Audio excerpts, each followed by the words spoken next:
exciting is it? So thank you to everyone who has been joining us throughout the year. You're our favorite. But also welcome to the people who only join us during the season. We also like you, or at least I do. I don't know that John likes anyone. We are back for Sister Wives, Season 19, Episode 1, A House Divided Cannot Stand. And before we dive into it, we want to remind you that we do have Patreon. You don't have to sign up. I get it. You don't want to. You don't have to. But if you want to join us, we already have the video up of the live recording of us watching the episode. It is no longer available on Max and Discovery the night of. It is the next day. I don't know what time it was. It was there when I woke up. It was there when some of the people on the Patreon woke up. East Coast time, so I'm guessing midnight? I don't know. But we are watching it on TLC Go so that we can record our live reaction, put it on the Patreon. Join us if you want. Continue the conversation. Or don't. Hey, thank you for watching this. One of the things I want to start off, because there's a lot of confusion from people who are casual watchers about the timeline. So right at the beginning, I'm so glad that they immediately acknowledged Garrison's passing, and they clarify that this season is roughly from 2 years ago. It is fall 2022. But I want to remind you, the interviews that are interspersed with the footage are most likely from the past few months. That is typically how they do it. They kind of have to edit the episodes together somewhat, kind of have an idea of what it is, so they know what to ask them in the interviews. And then they ask them questions in the interviews, like, it's clear that Cody had no idea, even almost 2 years later, that Janelle and Christine moved Isabel back. And so then they have to know that, that's going to be in the episode in order for them to ask Cody about it. So So the interviews are most likely occurring after Garrison's passing, which is just, I only say that because people have kept asking me that. Like, do you think he's saying this from before Garrison or after Garrison? And unfortunately, I think it's after. Usually the interviews are done in previous seasons around like May, June. And then the tell-all for season 19 is probably being filmed somewhere around now. They might have already filmed it within the past couple of weeks. They might film it in the next couple months. I don't know, but that's roughly how it is. The second factor is the wedding. People are really confused because they're giving us sneak peeks of David meeting David, and yet people are saying things like, I'm so confused, we met him last season. You really have to think of the wedding, the 2 episodes at the end of season 18, I think there was episode 19 and 20, as like specials, and mentally pick them up and drop them at probably the end of season 19. Right. Maybe even season 20. I don't really know how much time they're going to cover in this season, but you have to kind of think of that as like a time hop, remove it from the timeline, because otherwise it's really super confusing. Okay, all that being said, and we'll start off our recap with saying how sad we are that Garrison has passed. It's really difficult to watch old footage of him, but it's also very neat to see that a large part of the family, the children, have been getting back together and going to occasions and saying how that passing has impacted their relationships, those relationships in a positive way. So we're going to kind of go with that. Okay, so we open up with Cody. If season 17 was about Christine leaving, and season 18 was about Janelle leaving, it feels like season 19 is going to be a lot about Meri's exodus, along with the other 2 also. But this being like a major staple of this story, of this season. And it starts out right after the end of 18, in that we see Meri saying, a week ago.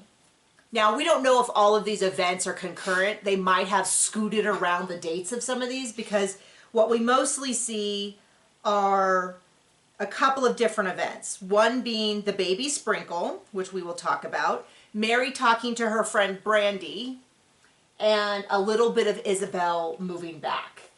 Very little bit of that. Very, very little of that. And a tiny little bit right at the beginning of Cody and Robyn having the most delusional conversation I've ever heard. I mean, if you were to tell me, if someone said you got 10 seconds, which I've already blown past, to tell me the episode, I would say, Cody is so angry, it's genuinely frightening. Robyn says the most unhinged things you've ever heard of. Not even they're not even mean. They're just like, what planet are you on? How are you this unaware of what's happening? She is not ready to deal with the reality of not being an overlord. Queen Bee. With minions. Yeah. That she can lord over. I'm thinking, lady, have you watched the show? Which frankly, she might not have. You know, she might find it too painful. I've always assumed that they were required to watch the show for the tell-all. But maybe not. Maybe she genuinely just has no clue what anything is happening, what is happening with anyone. And remember, the interviews, those are somewhat recent. So it's kind of like, lady, I mean, if there was if there was a TV show about my life, I might watch it like this. But I think I would want to know what was happening with all the other people in my life. So we started off with Cody talking about how the dream of the big polygamous family is shot. Meri and Cody aren't really involved. And they go out to Coyote Pass. They explain that 4 years ago they bought Coyote Pass. They haven't really done anything with it. They explain again, we know this, that when Christine left, he says she took the money that the family bought her. But it's kind of like, you know that was her share. But, you know, he's so awful. That he uses himself and family oftentimes interchangeably, the family stuff, and it's like, well, she was part of the family, and they're explaining about this terrible mortgage that they had. So I've actually seen these kind of mortgages, which are owner finance mortgages, where the deal is if you don't pay it off by a certain point, with a balloon payment, yeah. or oftentimes what happens is they get a mortgage. And they get a mortgage, and that mortgage pays you off, and then they got a more traditional mortgage. But my dad sold a house that way. Your mom sold a house this way recently. Oh, yeah. And, yeah, my friends did. That's how they got their cabin back in Big Bear. Yeah, and so I've actually seen it reasonable amount of times. It is a big risk, but it's also, I don't know, it's a great risk for the seller, because if the person absolutely flops out, yeah, then you get your house back and whatever money they've already given you. But the deal was they bought it from the seller, and the seller had this deal where they had to pay it off. If I remember correctly, it was like maybe 6 months time from where they're talking, but don't quote me on that. They need to pay it all off. It looks like that's going to be one of the storylines. And somewhere in the episode, Christine says, I really hope Janelle and Meri get their share, but I'm really... Fair share. Their fair share, but I'm really concerned they won't. Yeah, I am also extremely concerned that they won't. It's actually one of the things that genuinely makes me irate, is because, you know, you can't do anything about Cody being unfair in the past. You can't do anything about him preferential treatment to Robyn, other than being angry that he refused to admit it. But money is something with a number. He could give them their money back, or at least be held accountable to do so. And I don't think it's going to happen. So then they're talking about how they're out at Coyote Pass. It's Robyn and Cody, and it's this really bizarre conversation, because this is clearly after the conversation they've had with Meri. And Robyn seems to think there's a chance that Meri will come live with them on Coyote Pass. And Janelle. And I'm kind of like, cuckoo. Lady, he's been living with you full time for years now. This is 2022, and he has lived with you 90% of the time since COVID started. And maybe, possibly, he stayed with Janelle a little bit when she was in the RV. Possibly, maybe. I don't know if that ever actually happened, because when she got the RV, he made a big deal about how he didn't want the dogs in there. Remember, she's like, I'm going to choose a dog when she was kids. I'm not sure if he ever stayed in the RV. It seems like maybe he might have occasionally, but it's like, lady, you know that he is living with you full time. And I'm sure he is constantly complaining about Janelle. And Janelle's saying she hasn't talked to him in months.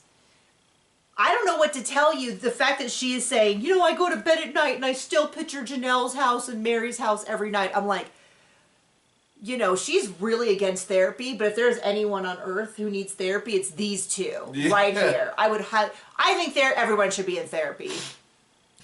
I'm in therapy. John's been in therapy. We're still trying to get him back. But the idea is, like, it's not an insult to say I think you need therapy, but if there's someone who I do want to say it, they need to be in therapy derogatorily, it would be this. So we kind of get an update. Christine is like, I was so scared to leave for so long because I didn't want to be single for the rest of my life. And very encouraging words. She says, it's actually been really nice. I'm starting to date. I feel better. Good for her. I have to say, in the recent promos, which were probably filmed within the past couple weeks that TLC have been posting, Meri is glowing. She looks amazing, which I wish her all the best. Christine and Janelle look so happy. Cody and Robyn look like there's a gun held to them slightly off stage. They look miserable. And it's kind of like, you kind of have to say, if you watch nothing about the show and you just saw how they look and how they talk. Who wouldn't want to be around that? It's kind of easy to say, I think I know who the problem is, because the people who are moving on, they have healthy relationship with many of the children. I know Meri doesn't have a great relationship with Mykelti, which we see in this episode. But otherwise, they seem to be, in general, being able to go to weddings together, having cordial conversations. The kids are getting along. Many of the kids get along great with Christine. I honestly haven't heard anybody say anything, the kids say anything negative about Christine or Janelle. And most of the kids not saying anything wrong about Meri. But then you have Cody and Robyn, and Cody says he's talking to a few of the kids. Dude's got 13. And he's saying he's talking to a few of them. And I bet you he's really counting, my guess is Mykelti. And then Isabel, Aspen, and Truly are at least, I don't think Peyton is. I don't know for a fact, but he said on national TV Peyton was an outcast. He said Leon was an outcast. And I don't think any of Janelle's kids are talking to him. Good, he's in a rough place. So Janelle goes through how she's feeling a lot of peace. She hasn't talked to Cody in a long time. She actually feels really good. She's looking really good. Cody starts talking about wanting to sell the land and starting over, and Robyn about has a meltdown. She's not ready to move on. She's not ready to talk about it, which I recognize that dynamic of like one partner wanting to move too fast on making decisions and one partner needing a little bit more time to think. I won't tell you who's who, but I'll let you figure out the difference. But then he's like, well, then I'm sick of talking about reconciliation. And I do think that that's probably really likely that Robyn is like, I don't care. I want sister wives. You go fix it. And newsflash, Robyn, Cody doesn't know how to fix things. So good luck with that. Unless the other person takes 100% of the blame. And then it's really interesting because he's like, things have been bad since the one big house situation, which I'm actually surprised that he is cognizant and aware enough to recognize that that was one of the turning points. But we've been doing a rewatch, which is available on my channel. And I said it's not this big thing where there's this one big event. Because people are often saying, what do you think is the one thing? I don't think it's the one thing. And I think that's the reality for most things is it's not one big thing. It's a series of like stepping stones that like you never really recover from. And there's hundreds of them. There was the move to Vegas, the move to Flagstaff. There was telling COVID. Christine her feelings were a period, and she was There were a lot of smaller things. There was the therapy session in Galveston where he said, she was begging for him to talk to her about her relationship, and he was saying no. There was. Yeah, the PMS episode was also when she said, I want you to defend our family to your friend. And he said basically no, which is funny because from what I understand, when Ken saw the episode, the friend in question, he had no problem calling up and being like, hey, I'm really sorry that came across that way. That was not my intention. But Cody was so scared to talk to him. Oh, I shouldn't have to say anything. And I'm like, I think most of us would just be like, no problem being like, hey, you said something, I think you were joking, but my partner doesn't, and I just need to confirm that you were in fact joking. And he'd be like, of course I'm joking. I'm sorry, I definitely wasn't wrong. It would have been all fine. But Cody was like, how dare I talk to a man? He's not a wife, he can bully around. Right?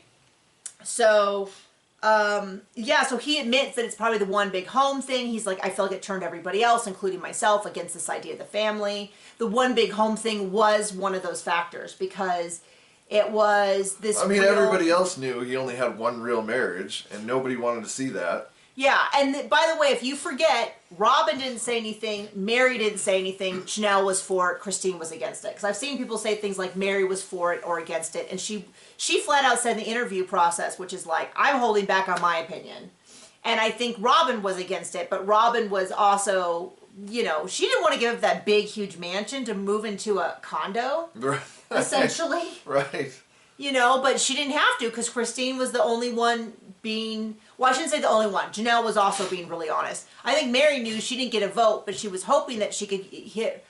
My guess is that she thought it was a negotiation tactic in terms of like if he wanted her to buy in and put money in, she could ask for some things in exchange. Yeah, well, this is when he was still leading her on. And, which he denies. He denies happened. Well, it's on video, so. Right? So he says, so this is the kind of where Cody gets a little self-aware. The thing about it, I think, is putting a camera on Cody does make him say the truth, even if he's not willing to acknowledge the truth sometimes, because he's like, I can't even look myself in the mirror in the mornings. And I was like, wow, that's actually... Go to therapy, dude. It Get doesn't some seem help. it doesn't seem to occur to him that that is a sign of maybe that he feels guilty.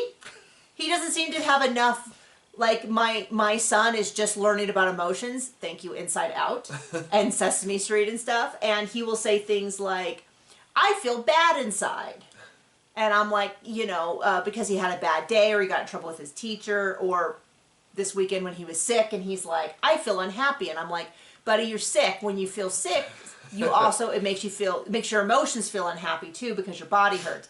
I feel like Cody is just below my son in level of like emotional intelligence. My son is very young as well, and has some speech delays. So really, Cody as a 50-odd-year-old man should be a little ahead of that, not behind. So, and then he talks about how he can't talk to God anymore. And he goes, well, I can, but I'm not, you know, I used to say how thankful I was. And I was like, a little bit like, so spiritually we're also behind because you don't just talk to God when things are all going your way. Like, Well, I am not. He does. I am not of the same religion as him, although our religions, because we're Protestant Christian and he is AUB, I almost said LSD. You get it. It's a really fun one. But we do share some scripture, and so I feel like I can confidently say that the idea that you only talk to God when you're thanking Him for how great your life is not a part of many religions. Most of them are like, no, that there's more to it than that. So we have this thing, and then you know, Meri, I am so glad. I am 100% here for the Meri who is calling out his BS. I will also be here for when she starts to realize that Robyn was not a friend to her. Ever. And has always used Meri for part of her larger game, which is being the best sister wife. You know? And somebody said, I recently had someone say how they don't blame Robyn at all. Because what they said is if this marriage is going to go on for eternity, then of course you want to have the best of all of the sister wives relationships because this is going to last forever. And I was like, what it sounds like to me you're arguing is this is not a healthy system. Because that, I mean, that's what their argument essentially is that if you have to fight to be the top sister wife because it's going to be a dynamic that exists into eternity, then it sounds like then your understanding of the dynamic is predatory to the other wives. But anyway, so Robyn full out talks about how when he moved to Flagstaff, he said he would try, which he did. We saw it on camera. He was like... Robyn didn't say that. Not Robyn. I'm sorry. Meri said this about how... Meri said about Cody that when they went to Flagstaff, he was like, won't this be a great place to start over? Won't this is a little place we could date? And she was like, yes, I'm 100% in. When what he meant was, I can't wait to take your money. Give me all your money. I can't want wait all your money. Till you sell your house that is in... It was in their name. I don't know how that changed when they got the legal divorce. I don't know whether they put the mortgage in her... I don't know how that worked, but I for sure was like, he was like, I want you to sell your house, put it into the family fund, and we will buy new things where my name is on everything. I think it's a big reason why they could not get a traditional mortgage on the Coyote Pass was because his name and Robyn's name is on every plot. And I think a traditional mortgage would not have allowed them to do that. But a seller's like, I don't really care because the risk is that I get the property back. You either pay it off or I get the property back. There's not really a downside if they can sit and wait for the money.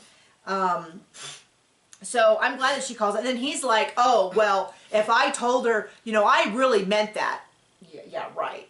But you know, I meant that I would try over, but then I was like, why would I bother? I wouldn't have dated her now. And it's like, the reason you'd bother is because according to Cody and their religion, he believes that he was going to have an eternal marriage with her.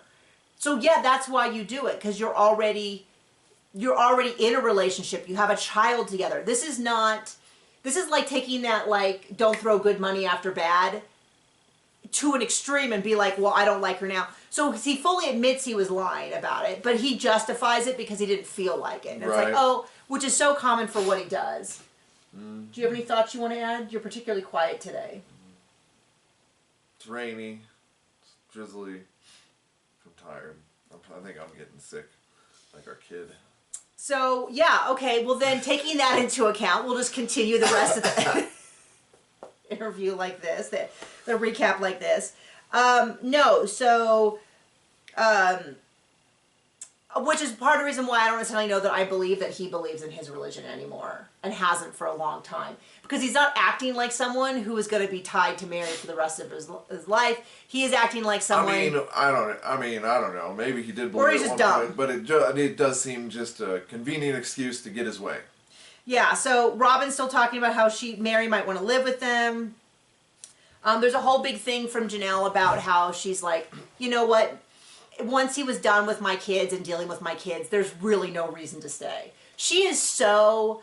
It's so crazy to me because she is so easy to live with and easy. You know, the bar for her has been below the ground and he's still tripping over it. Yeah, right. You know, he's willing to lose her and all his kids. Because it's very apparent to me that to a certain degree, the kids were like, I'll deal with dad because I love mom and she's married to him. And once she was not married to him, they were like, see ya. Like this, okay, Uncle Dave, you know, like who occasionally would swing in.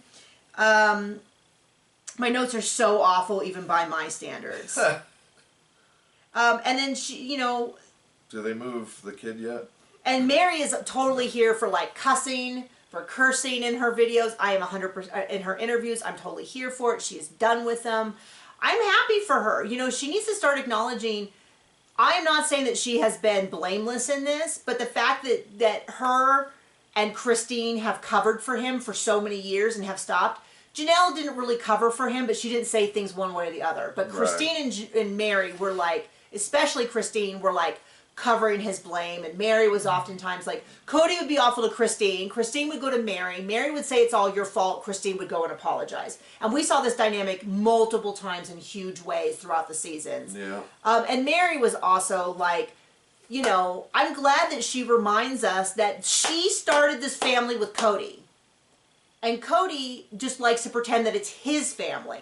But they started it together, for better or for worse. That he doesn't have 13 kids. Right? Okay. So she's like, just be blank and honest to me, which is a huge issue that he's had over the last 8 seasons. And some people are like, well, you know, it's been really apparent in interviews or this or that. And I'm like, but he needs to be held accountable for the fact that he would not say it to her face. He's still denying it. He's still trying to pretend like she is leaving of her own volition due to no part of his own, because he is such a whip. Okay, so now we cut over to Salt Lake City and the baby sprinkle. Many people were confused on what a baby sprinkle is. And Christine explains it. If there's a baby shower is for the first baby, a sprinkle is like a little party for later on babies. Didn't they move the kid before this? What? Nope. Nope, right here. Okay. So she is 30 weeks. She's hoping to get to 34 weeks. They're going to have this party. Meri was not invited. They had Christine say that, which led some people to think that Christine didn't really invite Meri. That wasn't really the case. Mykelti didn't invite Meri, and that was evident in the last season where Mykelti had said that she does not get along with Meri. She doesn't agree with her. She doesn't want her there. So that was Mykelti's decision. Cody and Robyn were invited. But Cody and Robyn were invited. Christine's super excited to see them. And they're not. And they haven't seen each other or spoken for a year at this point. A year, which really shocked me because I assumed. I think they must have texted and called to arrange for Truly's visit, but I guess those were all arranged where they haven't seen each other, which really surprised me. So, reminder, There was the knife. They said a year ago, and they showed the knife and the kidneys. They did show that again. But the actual last time they would have seen each other was that weird goodbye party where Cody was like, remember he barked in the window and everyone jumped because it was so strange? It's like, hey, I'm here! And then they all had to go outside, and then he made a big deal about how he could hug Truly goodbye, but no one else from his family was because of COVID. Which doesn't make any sense. That's very much like being like, oh, I don't want you guys to get mud, so I'll go roll in the mud and then I'm going to come lean up against you. Like, that's not how it works. It's like making the nurses wash their hands, but the surgery doctor not. Yeah, it just doesn't make any sense. That's dumb. It just really felt like it was a punishment to Truly for his anger at his mom, which is not appropriate. And then he had the most awkward conversation with Truly, which felt like she would have been better without it. And she did not seem to care at all. Truly is like, whatever, sir. I don't know you. So they show up, and then we get all this awkward footage of this gambling-themed party with essentially no value to the show. Yeah, I mean, so Christine, they basically didn't talk. They just awkwardly stood around. And I saw some people be like, oh, Christine's being so immature. I don't see Cody and Robyn going up and saying, hey, greetings. No, I mean, the thing is, if any of them I am someone who avoids that like the plague, but I will tell you, usually once you do that and you just say, hey, and then you go away, it's like a bubble's been burst and the rest of it's really easy, even if you don't talk the rest of the time. There was just a lot of awkward footage of Cody standing nearby and Christine talking, but them not looking at each other. And a lot of them talking about how they're uncomfortable. Let's see. Christine saying, I want to have... Cody saying that Christine and Janelle are bad talking him to the rest of the family. That's my interpretation of his, is that's the only possible reason he could possibly imagine that the kids aren't happy with him. It has to be Christine and Janelle's. All the years they were in Vegas when he was at Robyn's. Yeah, I mean, you have to remember, Janelle talked about the fact that her boys have been mad for a long time that Cody doesn't spend more time with her. And she told the boys, I am fine with the amount of time we spend together. Don't worry about it. I would say it's the opposite of the kids.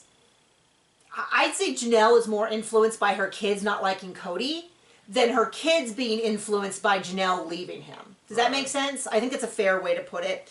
Christine is like, I don't want a relationship with Cody or Robyn, but I want my kids to have a relationship with Cody. And then Robyn comes in and talks about how I've been divorced. I know the rules of divorce. I would never speak badly about their mom. And I thought, lady, we saw you. We have so much footage of you talking about your oldest three's father. So you can't say, I know the rules of divorce. I would never do that, because we saw what you did. And she was constantly talking. She alluded that he was abusive. I don't know if he was or wasn't. But on TV, she chose to... I don't think she ever used the word abuse. Well, but she was like, oh, and we're going to go after him and get him for everything if he doesn't sign off on this adoption. And I mean, there were a lot of threats made by Robyn. And Cody. But also by Robyn. And she implied that she also implied that he sort of forced himself on her, and that's how she ended up with Dayton. She never used... my guess is TLC advised her not to use words with legal definitions that she wasn't willing to go to court over. But she heavily implied that he was abusive to her, to the kids, that he forced himself on her, that all of this stuff. And so I'm kind of like, well, if that's your bargain for not talking badly about your children's parents after a divorce... Not a great start. She also reiterated, Christine doesn't want to have a relationship with me and the kids. And I know that I was one of thousands, if not hundreds of thousands of people yelling at my screen. Christine never said that. She never talked about your kids. Right. She was very careful to talk nicely about those kids. All the time. She even said on the show, that is not what I said. I meant Robyn. There's nothing wrong with that. Now, this is where you go... And this is where I say, didn't they bring this up at the tell-all from last season? And the tell-all from season 18 was filmed before the interviews for 19, where she just said this. And this is one of those things that I feel like people can relate to, because we all, I think, have someone in our life where they get this idea in their head, and like videotapes won't change them. So Robyn is convinced that Christine said she didn't want a relationship with Robyn's children, and there's no amount of the tape showing that she didn't say that, the interviews where she said, Right. that's not what I said and that's not what I mean, and it makes me really sad that kids think that. No amount of that will ever change Robyn's mind. Now, some people have pointed out that maybe Robyn does believe that because she would never allow her children to have a relationship with Christine if Christine didn't have a relationship with Robyn, using that gatekeeping. So maybe, I mean, so it might be factual that Christine can't have a relationship with her kids. Well, when you got the brain the size of a pea. I know, right? So, okay, now, John, your favorite part of the whole episode, apparently. Oh, this is where Christine and Janelle just badmouth Cody and Robyn for like 20 minutes? No. Oh, wait, no, that doesn't happen. They don't even think about them. They don't bring them up once. Right. So, what's interesting is there's so much less... And Maddie helps the move. There's so much less information. So we're in North Carolina. Isabel has been living with Maddie for a year, which just warms my heart because Isabel is Christine's. This is why sometimes I get Christine and Janelle's kids confused, because of stuff like this, which is good. Christine was the stay-at-home mom and Janelle was the working mom. Yeah, but this is a good thing, which is that Isabel, who is Christine's child, has lived with Maddie, who is Janelle's child, for about a year. She went to school there. They had a great time. And now Janelle and Christine go and are helping her move out so that she can move to Salt Lake City, not to live with Christine. This was very, very clear, but to go to the University of Utah. Maddie is 4 months pregnant. Maddie and Janelle are going to drive out in Maddie's car. Christine and Isabel are going to drive out in Isabel's car. And, you know, it's very sweet. Maddie's pregnant. I'm so impressed that she is doing this pregnant. I had a very safe pregnancy overall, but my ribs hurt right here. I mean, the entire time. I used to fall asleep face down while trying to work. Like, I was so tired. I remember we had this 17-year-old girl who was working with us on the ranch at the time. And she did a lot. I worked with her a lot because she was kind of meant to like fill in for me. And I remember one day saying, I am so tired. And she's like, yeah, I know. You say that all the time. And I was like, because it's true. And that's why you don't want to get pregnant soon. And I remember her dad being like, thank you. She has come home and said, because the area we're in, like 25% of the girls graduate pregnant. In the graduating class. Yeah. Which is 2 out of 8, but is still an accurate statistic, would graduate pregnant. And so he's like, thank you so much. My daughter is like, I never want to get pregnant. Man, all she does is complain about how tired she is and how much her body hurts. So, yeah. So anyway, so I'm so impressed that she is like, I mean, maybe after a couple of times I would have caught up, but we never found out that was not in the cards for us. So, they're doing this. They seem happy, joyful. Isabel looks so much like Aspen. I genuinely can't tell them apart anymore. Everyone is happy and glowing. And what's hilarious is it's clear that as of the time of this interview, which was probably a few months ago, Cody had no idea. And because he goes, wait, Janelle moved Isabel? Oh, isn't that interesting? And he is so personally offended that other people got along. And this is where I go, Cody has the brain of a flea. Because he's like... Don't disparage fleas like that. I know. They at least can get the job done. It's a terrible and awful job, but they can do it. Because Cody is... I wrote the word sneering at Janelle and Christine that they get along. And he's like, oh, isn't it funny? When they were sister wives and lived in the same household, it was so difficult for them. But now that they're not sister wives anymore and they're two independent people living in their own houses... they can get along. And it's like... Says Dr. Chaos. And it's like, yeah, I mean, it's like, yeah. I think anyone would understand why that's the case in your sneering description. You mean two women who shared a husband, shared a household, shared visit, like a budget, everything, had difficulty. Like, people always talk about how when they just share a room with their sister, they fought like cats and dogs. And then once they moved out into their own lives, they're now each other's best friends. Like, that's super, super common. That's the norm for most people. A lot of people with siblings said there was conflicts, blah, blah. But now that they're adults who in fact have their own finances, their own freedom, they don't have to share a man. they get along. Like, oh, what a mind-boggling idea. And he's so confused by it, and he thinks he's made this great, like, dunk. And I'm like, dude, you explained in your description why they get along now. And it's just so funny because here they are having this joyous time, and Cody's like, how dare they have helped my child move? And I didn't know about it. And here's the thing. He didn't want to help move her in because he didn't want to be around Christine, which she gave him the option then. But he's like, I don't want to be around her. He didn't go to her surgery. Oh my God. You know what I mean? Like, he didn't have her. He didn't allow the surgery. They had the worst second Christmas ever when Isabel came over, remember? Yeah. It was like sad. It was so it was uncomfortable for me to watch. You're going to have to split the chicken because I didn't get enough. Yes, whatever that was. Oh, that was Truly's birthday, but same idea whatever, applies. yeah. Same idea applies. They didn't invite Savannah to that. You know, the whole shebang. But it's just so funny. It's so funny when he thinks he's got this great, amazing point, because it's always, oh, there was a great point I think I missed where Robyn says at some point, so watching them at the baby sprinkle was so uncomfortable. It was giving me, it was like those cringy episodes of Seinfeld or The Office where you can barely watch it. That's how it felt. But at one point Robyn goes, yeah, Cody's having a really hard time because he's not sure if he should blame himself or the ex-wives. And I thought, now I do not think, to be really super clear, Cody has so much blame that Cody needs to deal with. But it's hilarious to me that even in Robyn's, like, it never occurs to her that she could have some blame in the family that she was a part of. Now, sometimes people hear me say that. It could be argued she was never a part of. Fair. But it's far more complicated. This isn't like blaming me for my friend's marriage.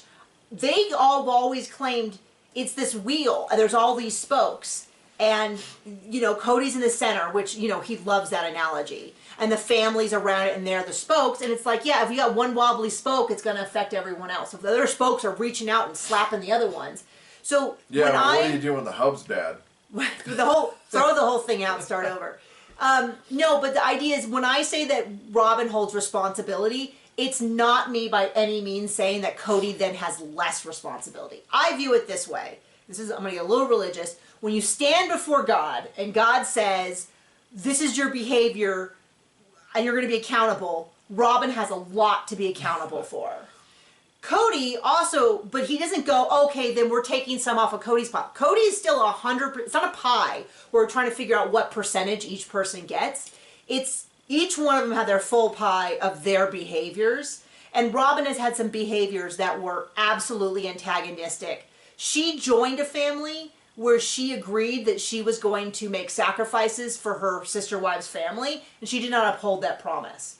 Cody also said he was going to do things like be She sacrificially stole their money. You know, yeah, money, time, energy, affection.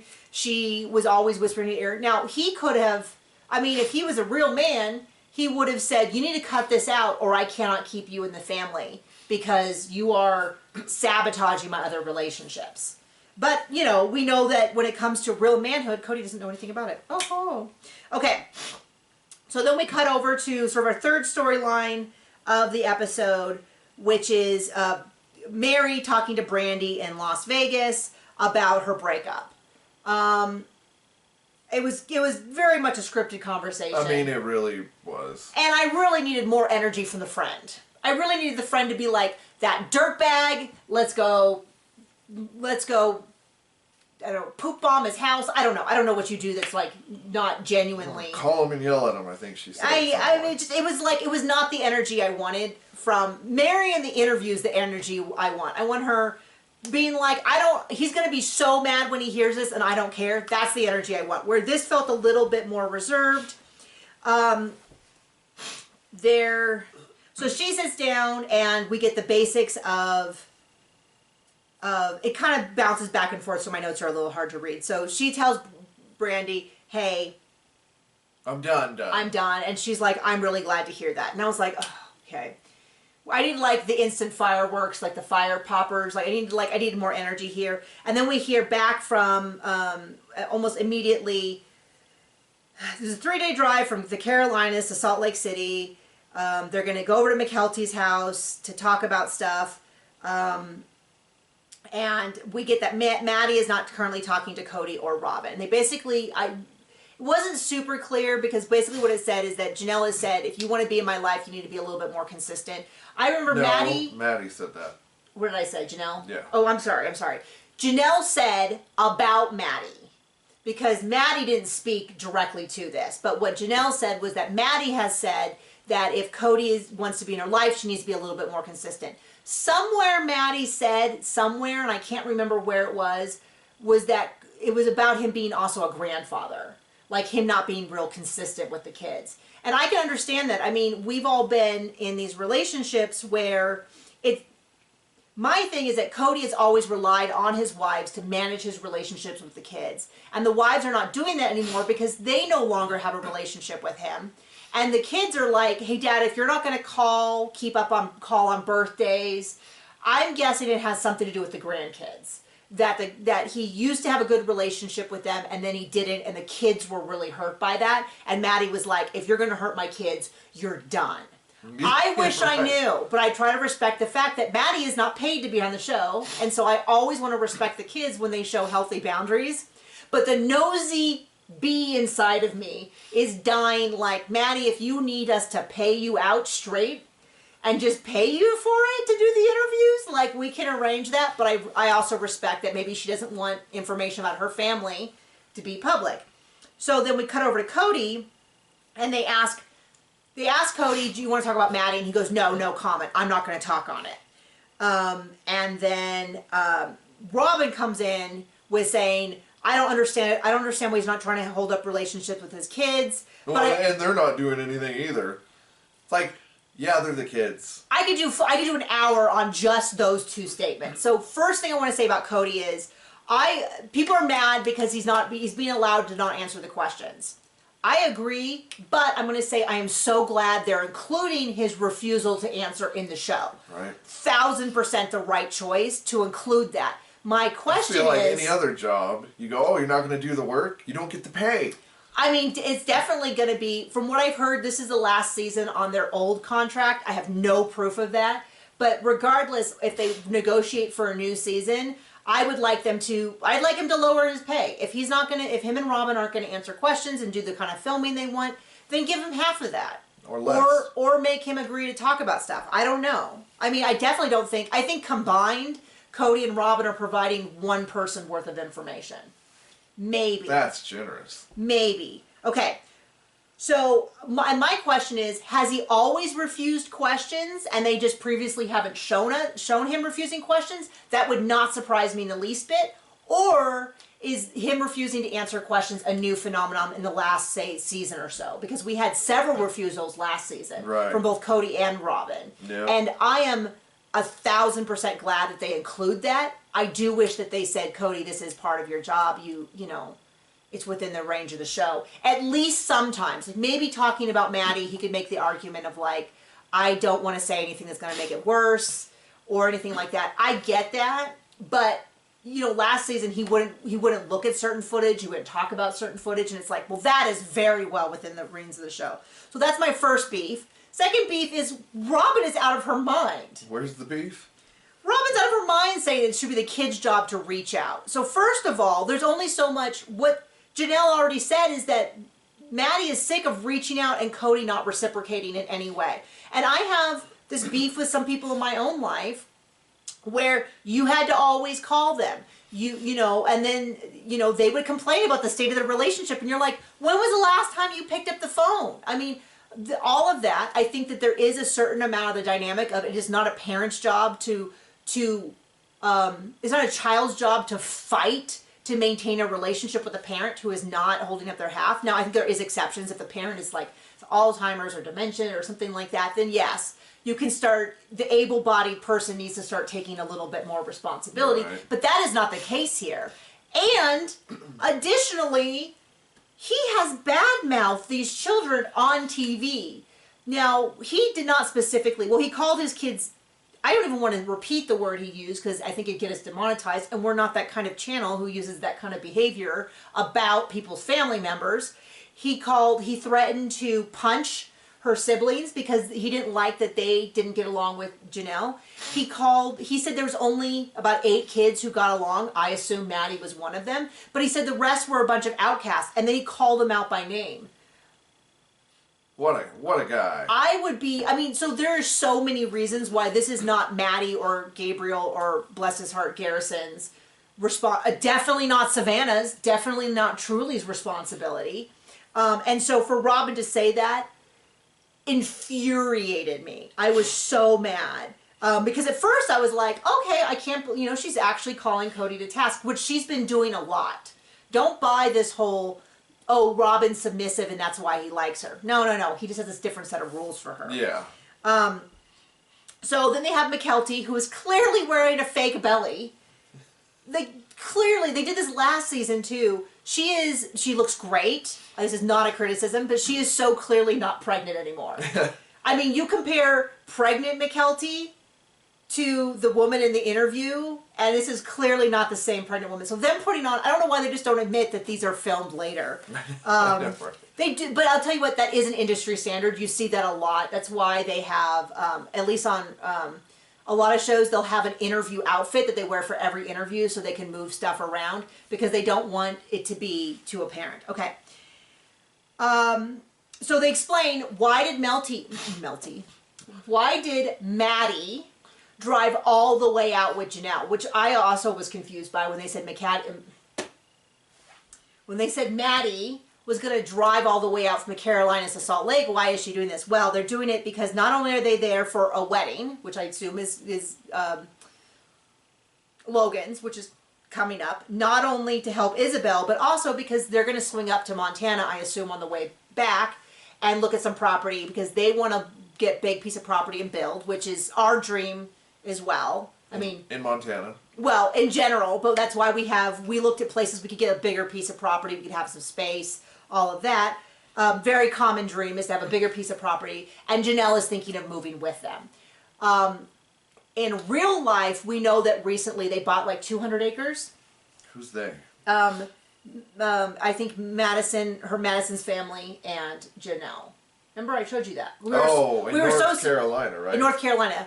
It's a phenomenal price, just a little over 1,000 an acre, like something like 200 acres or something like that for $285 or something like that. So it looks like that dream did come through. I'll tell you what, we looked at property in Montana, and it is, you would think, you hear about how no one lives in Montana and Wyoming. It's actually pretty hard if you want to actually like have things like water. Well, roads, electricity? Which we're not even, electricity. We're not even that picky about that kind of stuff, but it's not like what you would think. So apparently I'm going to go start looking at property in North Carolina because they got kind of a screaming deal over there. And she's just talking about it. Janelle talks about how this is not her home anymore. Flagstaff is not her home anymore. Her kids have spread out enough to where it doesn't feel like they all were in one place to where she had to stay there. They had started to kind of move. She's going to have 3 grandkids. It makes sense. My mother-in-law lived with us for that reason. Also, my sister-in-law didn't want her to live with her. So it was very convenient, right? Mm-hmm. Your sister was not begging to have her live with us. She wasn't in a place either. Well, she wasn't, she definitely wasn't in a place to have her either. But we have a child, and so she was like, I'm going to stay near the grandkid because she can talk to her daughter. Anyway. And then Cody is like, this is all about me. Let me tell you about how this is all me. They know I have FOMO, which is the fear of missing out. Well, maybe you shouldn't be such a raging... And they are punishing me by leaving me out of these moments. And we're like, oh, did you think they weren't going to have a life? They weren't going to do stuff? If you are scared of missing out, you need to make some effort towards being a person who they want to include. Right. Especially Janelle. Janelle is like, Christine does not want to see Cody. Janelle, I think, just doesn't care. She has a level of chill to her that is almost diagnosable. In the sense of like, I don't think she would mind. She had no problem seeing Cody on her anniversary or that meal and then being like, no, I don't want to be with you, but I'm happy having a meal. Yeah, right. Which is not something I relate to at all. But Janelle just seems completely chill, and it's like, if you're being left out of things, you can't complain about how Maddie should be reaching out to you more, but then why wouldn't they include me in this move? And he would love the idea of being a Montana guy. Okay, so now we get back to Meri. Meri's been 32 years. Now he's claiming he never loved you, that he had to marry you. And she says lies like, oh, I've been faithful for 32 years. Catfish, I will say, catfish situation notwithstanding, when she said she was going to come back to the family and he said we can reconcile, she did carry up her half of that deal. Yep. I mean, and he did not. And he kept saying he would, and then he didn't. I have no patience for Cody in this situation. And when people say things like, well, you know, he was giving her a lot of signals if you read between the lines and stuff. And I'm like, yes, she probably should have figured it out, but I give him no. Like, none of that, to come back to that plate of accountability, none of it goes off of his plate because he knew what he was doing. He was trying to weasel his way out. He was doing that whole, like, it's going to turn off on us. Oh no, okay. Well, should I stitch them together and do 2 more?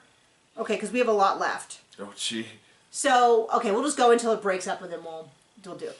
Our battery's dying. Apparently we need a different battery for these long recaps.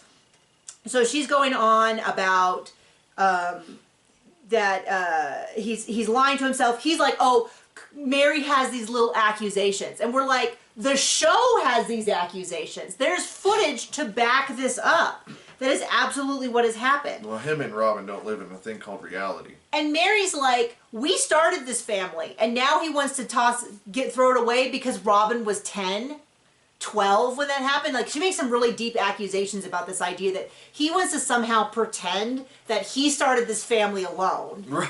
Which is weird because then he also says, they all kicked me out of the family.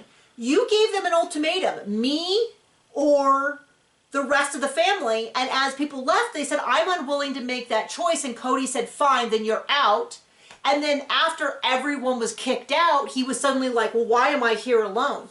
Dude, you set the rules for this. You kept drawing lines in the sand, and when people said, I'm unwilling, like, no, I'm not going to get rid of my dogs, ignore, you know, first it started with Gabe and Garrison, well, then it was Christine, and then it was Rack. Okay. So my point is, Cody kicked himself out of this family, and now he's resentful that they all get along. And it's like, dude, this is why people tell you, don't do an ultimatum. When you do an ultimatum, this is what happens. Be ready for it to go either way. Yeah, and you know the thing is, it's not just, if you don't ask people to choose, if you force them to, you're skewing it away from you. Like, people don't like that. People don't like being told who they can be friends with, who they can do. He referred to Janelle following Christine around, which is so deeply, deeply disrespectful. I do think one of the ongoing storylines that we saw last season that we're going to continue is a little bit of tension between Janelle and Christine because, and Janelle says this, which is Christine wants Janelle to leave Cody the way Christine left Cody because Christine had certain needs, okay? Janelle does not have those needs, and so she's leaving differently, which is something I called in a TikTok like 2 years ago where I was like, I think Janelle's going to leave, but it's going to look really different than how Christine left. And I was right. To be fair, no one disagreed with me. To be fair. So many of us were right. Yeah, Meri's going in on the fact that she says he's having a midlife crisis. I think he's had a midlife crisis since season 1. I think, you know, he had the sports car, he had the motorcycle, he got this fancy new wife, he started ignoring his old kids, all of this. I think it was pretty much, it was a textbook midlife crisis with just slightly different rules because he didn't have to leave his old family to get a new one.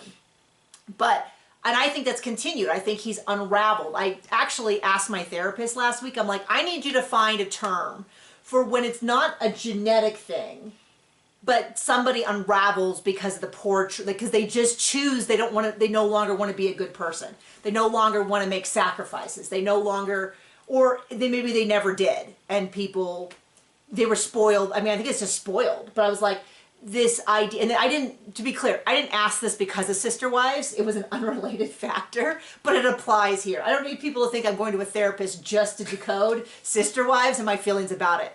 Not that obsessed. Close, but not there yet.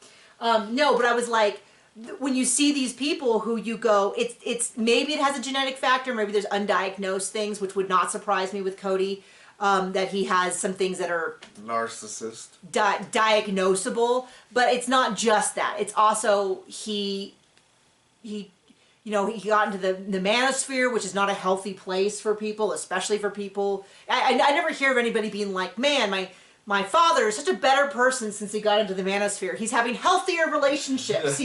His joy in life has increased. I mean, that's the thing about watching Cody. Any small clip, even with no context, you go, this is a scary dude. Like, I genuinely would not want to encounter him in public. I'm sure he's not public. He is probably not, like, I'm not saying like he's going to attack someone in public. I'm just saying he has a lot of energy of like men I've known who have become violent. And people I don't know that you like watch the scary documentaries. I do not like his energy at all.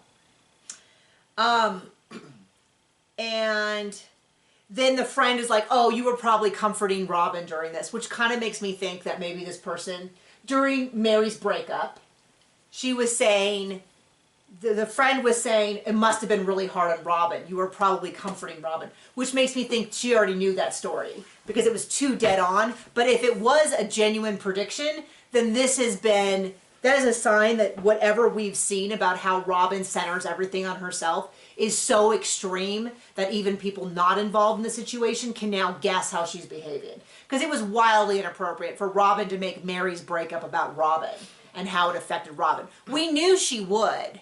I mean, there's no... This is not what I wanted. Can't you just work it out? No, Robyn. This is not right.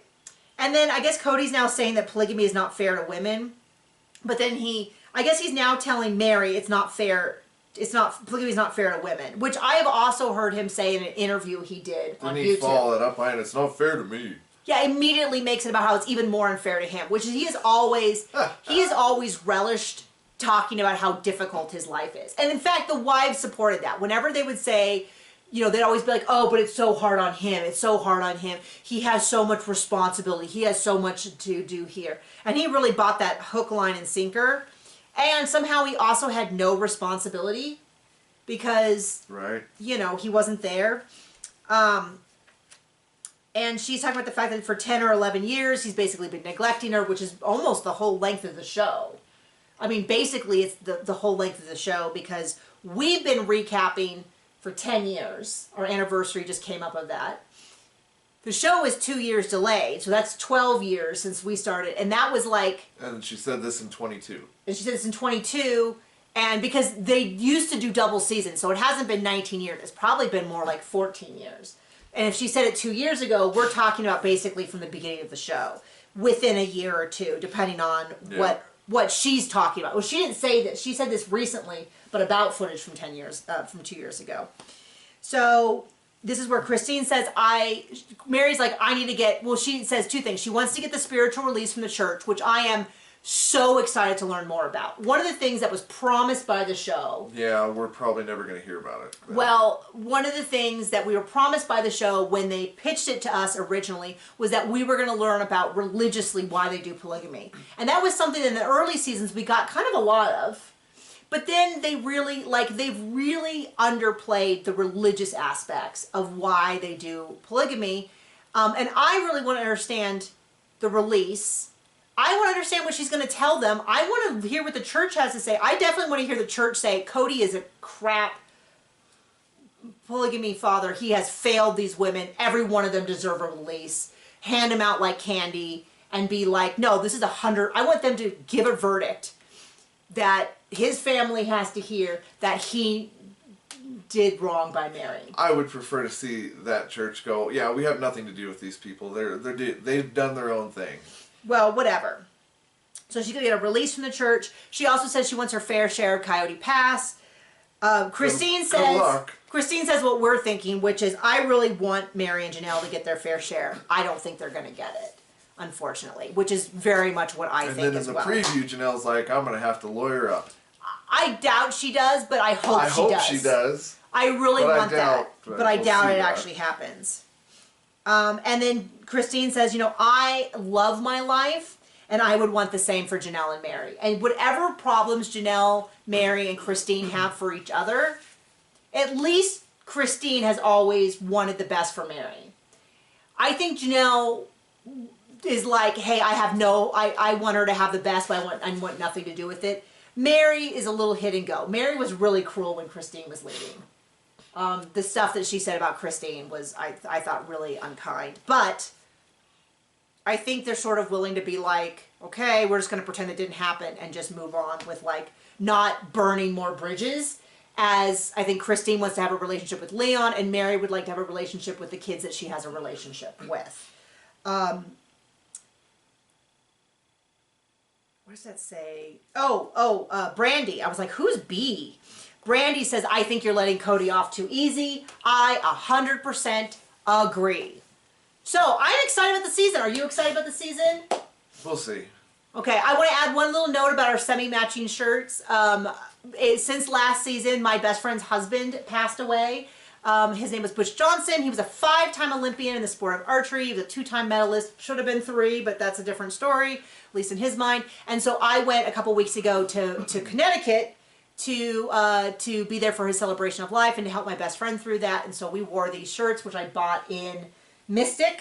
I went to the Mystic Aquarium as our one really fun travel-y touristy day, and I got this on the pier for John from a store called Trove, which had the coolest stuff. I actually got a ton of stuff, and I had told them, I'm like, I'll do a little shout out. They did not give me a discount or anything. I just was like, they were like super fun salespeople and super charismatic and stuff, and so we got to talking about stuff anyway. So I wanted to mention that, and I wanted to say, like, big shout out to Butch Johnson. He was an amazing man, and we miss him. And then additionally, in the past year, about a month before we lost Butch, my mother passed away after a 5.5-year late stage battle with cancer. And so that is very sad. I have videos. I've mentioned it in multiple videos, but I wanted to mention it for those of you who weren't around, because I'm going to probably start, I'm getting more comfortable mentioning the fact that my mom has passed. And so I just wanted to throw that out there. It was back in March, and so it's been quite a while at this point, but still very fresh, as those of you who lost a parent know. So thank you for joining us again this season. We can't wait to talk to you and see more of you. Tell us everything you think about the first episode and what you're hoping for this season. Bye!